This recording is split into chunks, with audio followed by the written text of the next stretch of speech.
बॉलीवुड वाले चड़सुल्ले गड़दुल्ले बैठे होते हैं, फिल्म कर ली, फिर उसके बाद 2-4-6 साल बैठे हुए हैं। तो इसी रेंज के मालिक भूषण कुमार वो पहुंच जाते हैं, कल लो भैया 600 करोड़ रुपया हम तुम्हारी झोली में डाल रहे हैं, अब तुम इसको जैसे चाहो वैसे करो, जो कर सकते हो वो करो। मुंतशिर को 6 लोग आशीर्वाद दे चुके हैं। अब जब 6 लोगों ने मनोज मुंतशिर को आशीर्वाद दिया है तो 2-4 लोग मुझे भी तो आशीर्वाद दे देंगे, पीठ थपथपा देंगे। नमस्कार दोस्तों, वंदे मातरम। दोस्तों, अगर किसी नल्ले आदमी को अगर 1 लाख रुपए मिल जाए तो उसका दिमाग खिसक सकता है, वो पगला सकता है, उसकी अकल घास चरने चली जाती है। हाल ही में फिल्म रिलीज हुई आदिपुरुष, आप सबको पता है, तो मैं उन सारी डिटेल्स में जाकर बात नहीं करूंगा, मैं डायलॉग्स को रिपीट नहीं करूंगा, मैं सिर्फ मुद्दे की जो मेन बात है मैं आपको वो बताने की कोशिश करूंगा बहुत ही कम शब्दों में। हालांकि इस फिल्म के ऊपर जितने भी शब्द इस्तेमाल किए जाएं उतने कम पड़ेंगे, क्योंकि इन्होंने कुछ रचा ही ऐसा है। कुल मिलाकर बात करते हैं कि ये ओम राउत के साथ हुआ क्या और ये घटना कैसे घटी। दरअसल ओम राउत वही एक नल्ला डायरेक्टर है जिसने एक फिल्म बनाई थी अजय देवगन के साथ, तानाजी फिल्म बनाई थी ओम राउत ने। उस फिल्म के बाद इसके पास कोई काम नहीं था, ये बैठा हुआ था अपने हाथ पैसारे, ये जैसे कि ये बहुत से होते हैं बॉलीवुड वाले चड़सुल्ले गड़दुल्ले बैठे होते हैं, फिल्म कर ली, फिर उसके बाद 2-4-6 साल बैठे हुए हैं। तो ये बैठा हुआ था, तो तभी इसके पास टीसी रेंज के मालिक भूषण कुमार वो पहुंच जाते हैं, कल लो भैया 600 करोड़ रुपया हम तुम्हारी झोली में डाल रहे हैं, अब तुम इसको जैसे चाहो वैसे करो, जो कर सकते हो वो करो।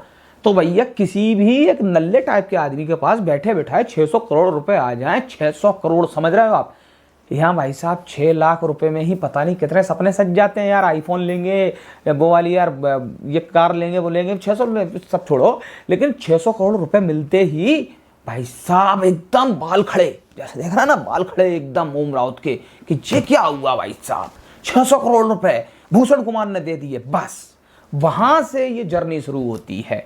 काम काज तो कुछ था नहीं, कहानी कोई थी नहीं।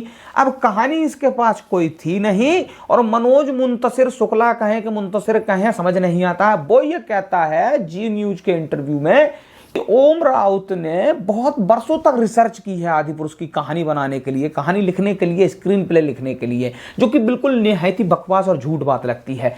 तो मुद्दे की बात यह है कि 600 करोड़ रुपए आए, ओम राउत की अकल जो थी बिल्कुल खिसक गई। अब 600 करोड़ रुपए लेके ये सोच रहा है भाई तीतर के हाथ में बटेर कि अब मैं करूं क्या इनका।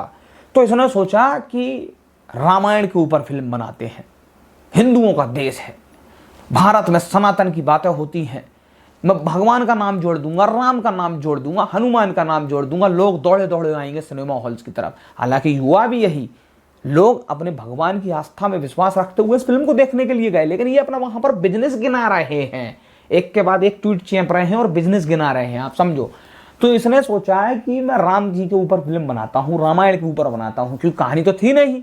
अगर कहानी लिखते मेहनत करनी पड़ती, सालें लग जाती कहानी लिखने के लिए, स्क्रीन प्ले लिखने के लिए। रामायण एक एडॉप्टेड थी कहानी, रामायण को उठा लेते हैं, उस पर बना देते हैं। भाई साहब इसको एक प्रॉब्लम और थी, एस.एस. राजामौली जिसने बाहुबली बनाई थी उसने बहुत अपना नाम किया था, अच्छी खासी सफलता मिली थी।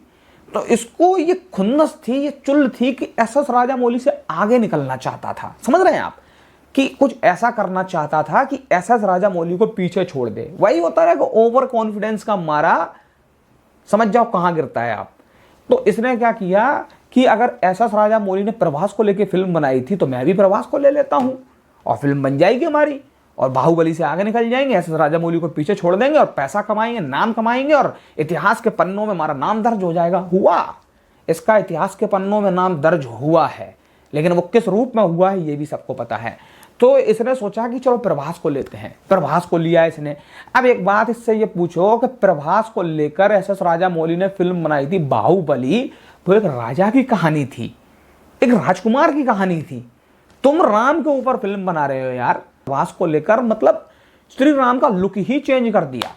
बहुत सी कमियां हैं इसमें, ये श्री राम को जीसस बनाकर दिखा रहा है, ऐसे ऐसे लुक दे रहा है, ऐसे ऐसे ड्रेस दे रहा है, तो बाकी सारी बहुत सी बातें हैं इसके अंदर। तो अब इसने सोचा कि मैं चलो प्रभास को ले लिया, सीता माता के रोल में कृति को ले लेते हैं, दूसरी चीज रावण के रोल में सैफ अली को ले लेते हैं, को वो अच्छा लगेगा, पता नहीं इसे उसमें रावण की शक्ल कहाँ से दिख गई। क्या रियल लाइफ में सैफ अली खान कहीं रावण जैसा दिखता है क्या? मुझे तो नहीं पता, शायद दिखता होगा तभी इसने उसको लिया है। खैर इन सबको साइड करते हैं, मेन मुद्दे पर आओ आप। अब इसने सोचा कि रामायण का कॉन्सेप्ट तो मैंने अडॉप्ट कर लिया है, अब इसको डायलॉग भी तो लिखवाने हैं।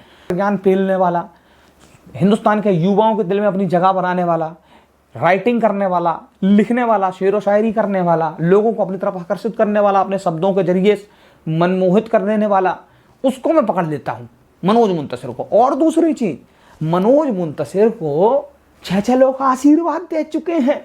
अब जब 6 लोगों ने मनोज मुंतशिर को आशीर्वाद दिया है तो 2-4 लोग मुझे भी तो आशीर्वाद दे देंगे, पीठ थपथपा देंगे और हमारा भी काम चल निकलेगा। तो यही हुआ। तो इसने मनोज मुंतशिर को पकड़ा कि मनोज मुंतशिर चलो तुम एक काम करो, ये कहानी है, इस पे डायलॉग लिख दो। अब ये भाई साहब अपने गुरूर के नशे में चूर थे मनोज मुंतशिर। इनको भी पता था कि 6 लोग आशीर्वाद दे चुके हैं, नाम हो चुका है और हिंदुस्तान के युवा के दिलों की धड़कन है और सोशल मीडिया पर दुनिया का ज्ञान पेल पेल कर हम छा चुके हैं। ओवर कॉन्फिडेंस में आकर इनने भी ऐसे ऐसे डायलॉग चेप दिए।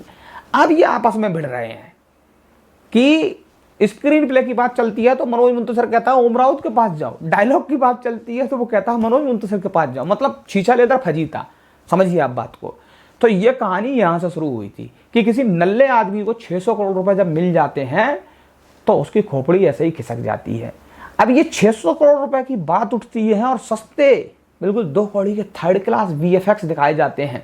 मतलब ऐसा प्रभास का चेहरा दिखाया जा रहा है जैसा कि किसी मोबाइल फोन से फिल्टर लगाया गया हो। आजकल के बच्चे लोग जो इंस्टाग्राम पर रील्स नहीं बनाते हैं तो उल जलूल फिल्टर लगा लेते हैं, चिकना चिकना कर लेते हैं चेहरा, भाई साहब वो फिल्टर लगाए गए हैं, ये देखने को मिल रहा है। तो भूषण कुमार को ये सवाल पूछना बनता है कि 600 करोड़ रुपए में तुमने फिल्टर कौन से लगाए और VFX कौन से दिए, जरा हमें काउंटिंग करके दिखाओ।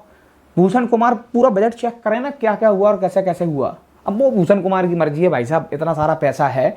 हालांकि भूषण कुमार जैसे इन जैसे नल्लों को 600 करोड़ रुपए दे सकते हैं, हम जैसे यूट्यूबरों को यार 1-1 करोड़ रुपए दे दो तो हम भी तो कुछ अच्छा बढ़िया क्रिएटिव बना के दिखा सकते हैं ताकि जनता उसे पसंद करे और पैसा मिले तो तुम भी आधा रख लेना और हम भी रख लेंगे। लेकिन हम जैसों पे इन्वेस्ट नहीं करोगे ना, क्योंकि हमारे नाम के पीछे कुछ अभी पहचान नहीं लगी है, अभी में जो लोग जानते नहीं है, तो हुनर की कदर नहीं है, नाम की कदर है, ये बताते हैं। वो एक फिल्म तानाजी कर चुका था तो उसको तुमने 600 करोड़ रुपए चेप दिए जाकर, क्या करा 600 करोड़ रुपए का।